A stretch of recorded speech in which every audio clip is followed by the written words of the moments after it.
audio jungle.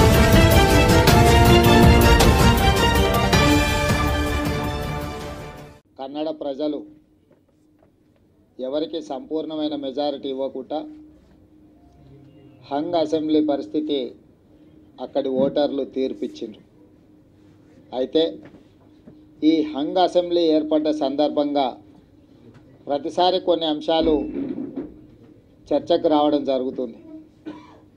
ఈ చర్చలో ప్రధానంగా సింగిల్ లార్జెస్ట్ పార్టీని పిలవాలనా, లేదా ఎన్నికల కంటే ముందు పొత్తులు పెట్టుకున్న కూటమిలను పిలవాలనా, ఎన్నికల తర్వాత కూటమిలను పిలవాలనా, ఇలా రకరకాల చర్చలు పాత్రికేయ మిత్రులు కానీ, ప్రసార సాధనాలు కానీ, రాజకీయ నాయకులు కానీ, రాజకీయ పార్టీలు కానీ చర్చ చేస్తుంటాయి. అయితే ఈ సందర్భంగా కర్ణాటక ఎన్నికల ఫలితాలను దృష్టిలో పెట్టుకొని ఎన్నికల ఫలితాల సందర్భంగా గవర్నర్ గారి యొక్క పాత్ర మీద కూడా చర్చ జరగాల్సిన సందర్భం వచ్చింది. ఈరోజు కర్ణాటక ఎన్నికల ఫలితాల నేపథ్యంలో గత సాంప్రదాయాలను, కమిషన్ల సిఫారసులను, సుప్రీంకోర్టు ఇచ్చిన జడ్జిమెంట్లను వీటన్నిటిని కూడా పరిగణలోకి తీసుకొని ప్రస్తుత కర్ణాటక గవర్నర్ గారు నిర్ణయం తీసుకోవాల్సిన అవసరం ఉన్నది. ఎందుకంటే రాజ్యాంగ పరిరక్షణ బాధ్యత ఆ రాష్ట్రంలో కాపాడడం గవర్నర్ గారి డ్యూటీ. అయితే ఈ సందర్భంగా రాజ్యాంగాన్ని కాపాడవలసిన గవర్నర్ గారే రాజ్యాంగ ఉల్లంఘనలకు పాల్పడితే రాజ్యాంగం యొక్క ఔన్నత్యం కానీ, రాజకీయ విలువలు కానీ, అదేవిధంగా అభ్యర్థుల కొనుగోళ్లకు తెరలేవడానికి అవకాశం ఉంటుంది. ఈ కొనుగోళ్లకు, పార్టీ ఫిరాయింపులను ప్రోత్సహించే విధంగా గవర్నర్ గారి నిర్ణయం ఉండకూడదు. ఈ సందర్భంగా ఈ మధ్యకాలంలో భారతీయ జనతా పార్టీ అధికారంలోకి వచ్చి నరేంద్ర మోడీ గారు ప్రధానమంత్రి అయిన తర్వాత, అమిత్ షా గారు బీజేపీ అధ్యక్షులైన తర్వాత గత సంవత్సరంలో జరిగిన 3 ఎన్నికలను, ఆయా రాష్ట్రాలలో గవర్నర్లు తీసుకున్న నిర్ణయాలను ఈ సందర్భంగా చర్చించవలసిన అవసరం ఉన్నది.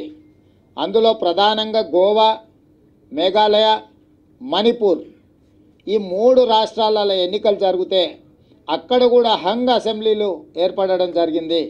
హంగ్ అసెంబ్లీ ఏర్పడ్డ సందర్భంలో ఏ ఒక్క పార్టీకి కూడా సంపూర్ణమైన మెజారిటీ రానప్పుడు ఆ రాష్ట్రాలలో జరిగిన పరిణామాలు, ఆ రాష్ట్రాల గవర్నర్లు తీసుకున్న నిర్ణయాన్ని కర్ణాటక గవర్నర్ గారు పరిశీలించవలసిన అవసరం ఉన్నది. పరిశీలించాల్సిందిగా కాంగ్రెస్ పార్టీ డిమాండ్ చేస్తున్నది. గోవాకు సంబంధించి 17 సీట్లతో సింగిల్ లార్జెస్ట్ పార్టీగా కాంగ్రెస్ పార్టీ ఎన్నికైతే కాంగ్రెస్ పార్టీని అత్యధిక శాసనసభ్యులు ఎన్నికైన పార్టీగా ప్రభుత్వాన్ని ఏర్పాటు చేయమని పిలవకపోను తక్కువ సీట్లు వచ్చిన 13 సీట్లు మాత్రమే వచ్చిన భారతీయ జనతా పార్టీ ఇతర చిన్న చిన్న పార్టీలు అదేవిధంగా స్వతంత్ర అభ్యర్థులను కూడగట్టుకొని మాకు మెజారిటీ ఉన్నది, ప్రభుత్వాన్ని ఏర్పాటు చేస్తామని గవర్నర్ దగ్గరికి వెళ్తే భారతీయ జనతా పార్టీకి అవకాశం ఇచ్చి గోవాలో భారతీయ జనతా పార్టీ ప్రభుత్వాన్ని ఏర్పాటు చేసిండు. అంటే సింగిల్ లార్జెస్ట్ పార్టీగా అవతరించిన కాంగ్రెస్ పార్టీని గోవాలో ప్రభుత్వ ఏర్పాటుకు అవకాశం ఇవ్వలేదు. అదేవిధంగా మణిపూర్లో కూడా 60 శాసనసభ స్థానాలు ఉంటే 28 స్థానాలు గెలిచింది కాంగ్రెస్ పార్టీ. అంటే ఇంకా మెజారిటీకి 3 సీట్ల దూరంలోనే ఉంటే కూడా 21 స్థానాలు గెలిచిన భారతీయ జనతా పార్టీని ఇతరులను అందరినీ కూడా కూడగట్టుకొని ప్రభుత్వాన్ని ఏర్పాటు చేయడానికి అక్కడ కూడా భారతీయ జనతా పార్టీకి ఆ రాష్ట్ర గవర్నర్ అవకాశం ఇచ్చిండ్రు తప్ప మెజారిటీకి అత్యంత సమీపంలో ఉన్న సింగిల్ లార్జెస్ట్ పార్టీ అయిన కాంగ్రెస్ పార్టీని అక్కడ పిలవలేదు. ఇక మేఘాలయలో అయితే మరీ దారుణం. కాంగ్రెస్ పార్టీకి మెజారిటీకి కూతవేటు దూరంలో ఉంటే సీట్లు వచ్చిన భారతీయ జనతా పార్టీని అసలు మెజారిటీకి సంబంధం లేదు కదా, 2వ స్థానంలో 3వ స్థానంలో లేదు, చివరి స్థానంలో ఉన్న భారతీయ జనతా పార్టీ ఇతర పార్టీలను అన్నిటిని కూడా కూడగట్టుకొని భారతీయ జనతా పార్టీ ఆధ్వర్యంలో ప్రభుత్వాన్ని ఏర్పాటు చేస్తామంటే సింగిల్ లార్జెస్ట్ పార్టీగా అవతరించిన కాంగ్రెస్ పార్టీని మేఘాలయ గవర్నర్ గారు ప్రభుత్వ ఏర్పాటుకు పిలవకుండా భారతీయ జనతా పార్టీ ఆధ్వర్యంలో ఉన్న కూటములను మెజారిటీ ఉందని చెప్పి వాళ్ళకు అవకాశం ఇచ్చే ప్రభుత్వాన్ని ఏర్పాటు చేయించడం జరిగింది. అంటే గత సంవత్సరంలోనే గోవా, మణిపూర్, మేఘాలయలో ఆ రాష్ట్ర గవర్నర్లు ఎన్నికల తర్వాత ఏర్పడ్డ కూటములకు మెజారిటీ ఉందని చెప్పి కాంగ్రెస్ పార్టీని కాదని భారతీయ జనతా పార్టీని ప్రభుత్వ ఏర్పాటుకు పిలిచి ఆ రాష్ట్రాలలో బీజేపీ ప్రభుత్వాన్ని ఏర్పాటు చేయడం జరిగింది. మరి ఈరోజు నేను అడుగుతున్నా, సర్కారీ కమిషన్ సిఫార్సులు అనేటివి ఒకటి ఉన్నాయి. ఎస్ఆర్ బొమ్మాయి కేసులో కూడా సుప్రీంకోర్టు ఇచ్చిన తీర్పులు ఉన్నాయన్న సంగతి కర్ణాటక గవర్నర్ గారికి తెలీదా? సర్కారీ కమిషన్ సిఫార్సుల మేరకు స్పష్టంగా కమిషను ప్రభుత్వాలు ఏర్పాటు చేయబోయే ముందు ఎన్నికలు పూర్తయిన తర్వాత ఫలితాలు వెలువడిన తర్వాత గవర్నర్లు ఏ రకమైన నిర్ణయం తీసుకోవాలనో సర్కారీ కమిషన్ ఇచ్చిన నివేదికల ప్రకారం, ఆ కమిషన్ సిఫార్సుల ప్రకారం మెజారిటీ వచ్చిన సర్వస్వతంత్రంగా సంపూర్ణ మెజారిటీ వచ్చిన పార్టీని మొట్టమొదట ప్రభుత్వం ఏర్పాటు చేయడానికి పిలుపివ్వాలి. ఒకవేళ ఒకే పార్టీకి సంపూర్ణమైన మెజారిటీ రానప్పుడు ఎన్నికల కంటే ముందే కూటమి కట్టిన పార్టీలకు మెజారిటీ వస్తే ఎన్నికల కంటే ముందు కూటమి కట్టిన పార్టీలను ప్రభుత్వ ఏర్పాటుకు పిలవాలి. ఒకవేళ ఎన్నికల కంటే ముందు కూటమి కట్టిన పార్టీలకు కూడా మెజారిటీ రానప్పుడు ఎన్నికల ఫలితాల తర్వాత కూటమి కట్టిన సంపూర్ణ మెజారిటీ ఉన్న పార్టీలను ప్రభుత్వ ఏర్పాటుకు పిలవాలి. అది కూడా లేనప్పుడు సింగిల్ లార్జెస్ట్ పార్టీని పిలవాలి. అంటే 4వ అవకాశం మాత్రమే సింగిల్ లార్జెస్ట్ పార్టీని పిలవడానికి ఉంది. ఇప్పుడు ఇక కర్ణాటక అంశాన్ని తీసుకుంటే ఎన్నికల తర్వాత ఏర్పడ్డ కూటమి కాంగ్రెస్ది, జేడీఎస్ది. కాంగ్రెస్, జేడీఎస్ కలిస్తే 118 స్థానాలతో ప్రభుత్వాన్ని ఏర్పాటు చేయడానికి సంపూర్ణమైన మెజారిటీ 113 శాసనసభ్యులుంటే ప్రభుత్వాన్ని ఏర్పాటు చేయడానికి అవకాశం ఉంటే 118 మంది శాసనసభ్యులతోటి ఎన్నికల ఫలితాలు వెలువడిన మరుక్షణమే కాంగ్రెసు, జేడీఎస్ ఇంకా 3 శాసనసభ్యులు కలిసి ఈ కూటమి సంపూర్ణమైన మెజారిటీ ఉంది, కర్ణాటక రాష్ట్రంలో ప్రభుత్వాన్ని ఏర్పాటు చేస్తామని గవర్నర్ గారికి వివరాలతో కూడుకున్న లేఖను అందివ్వడం జరిగింది. అదే సందర్భంలో భారతీయ జనతా పార్టీ 103 స్థానాలు నెగ్గి యడ్యూరప్ప నాయకత్వంలో గవర్నర్ గారికి లేఖ ఇచ్చారు. మాకు ప్రభుత్వాన్ని ఏర్పాటు చేయడానికి అవకాశం ఇవ్వండి, సింగిల్ లార్జెస్ట్ పార్టీగా మేమే ఉన్నాం కాబట్టి మాకు ప్రభుత్వం ఏర్పాటు చేసిన తర్వాత వారం రోజులు సమయం ఇస్తే మెజార్టీ నిరూపించుకుంటామని చెప్పి యడ్యూరప్ప గారు అంటారు. అంటే స్పష్టంగా ఈరోజు 103 మంది శాసనసభ్యులు ఉన్న భారతీయ జనతా పార్టీకి ఇక స్వతంత్రులుగా ఉన్నది 3. ఆ 3 కూడా బీజేపీకి మద్దతు ఇచ్చినా కూడా 106 మంది అవుతారు. ప్రభుత్వాన్ని ఏర్పాటు చేయాలంటే 113 కావాలి. మిగతా శాసనసభ్యులు 38 మంది జేడీఎస్ దగ్గర, 78 మంది కాంగ్రెస్ పార్టీ దగ్గర ఉన్నారు. అంటే యడ్యూరప్ప ఏర్పాటు చేయబోయే నరేంద్ర మోడీ గారి నాయకత్వంలో ఏ భారతీయ జనతా పార్టీ ప్రభుత్వాన్ని ఏర్పాటు చేస్తే కర్ణాటకలో అంటుందో పార్టీ చీలికలకు, అభ్యర్థుల కొనుగోలుకు, పార్టీ ఫిరాయింపులను ప్రోత్సహించడం కాదా? నేను స్పష్టంగా అడుగుతున్నా.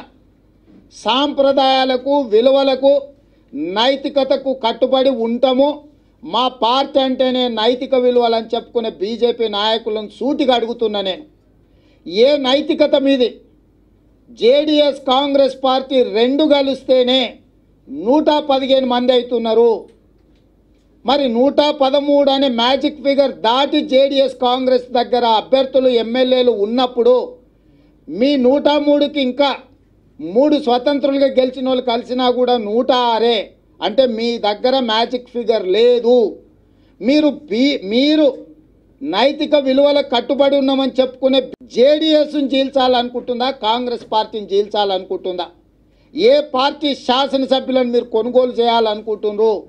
అంటే ఈరోజు గవర్నర్ గారు ఒకవేళ తీసుకోవాల్సిన నిర్ణయం చట్ట ప్రకారం లేకపోతే సర్కార్య సిఫారసుల మేరకు లేకపోతే కర్ణాటక రాష్ట్రంలో అభ్యర్థులు ఎమ్మెల్యేల కొనుగోళ్లకు తెరలేపి ఇలాంటి దుష్ట సాంప్రదాయాలకు భారతీయ జనతా పార్టీ పాల్పడడానికి ప్రయత్నం చేస్తుందంటే ఈ దేశ ప్రధానిగా నరేంద్ర మోడీ గారు, భారతీయ జనతా పార్టీ అధ్యక్షుడిగా అమిత్ షా గారు సమాధానం చెప్పుకోవాలి. నేను అడుగుతున్న ఈరోజు నరేంద్ర మోడీ గారిని, అమిత్ షాను, మీకు అసలు ఈ భారత రాజ్యాంగం పట్ల గౌరవం ఉందా? అఖండ భారత మాత అని మాట్లాడుకునే మీరు భారత మాత మీద ఒట్టేసి చెప్పగలరా? మేము పార్టీలను చీల్చకుండా, ఇతర శాసనసభ్యులను కొనుగోలు చేయకుండా, ఇతర పార్టీలలో ఉన్న వాళ్ళను ప్రలోభాలకు గురి చేయకుండా ఎక్కడి నుంచి మీరు మెజారిటీ శాసనసభ్యులను తీసుకొస్తారు?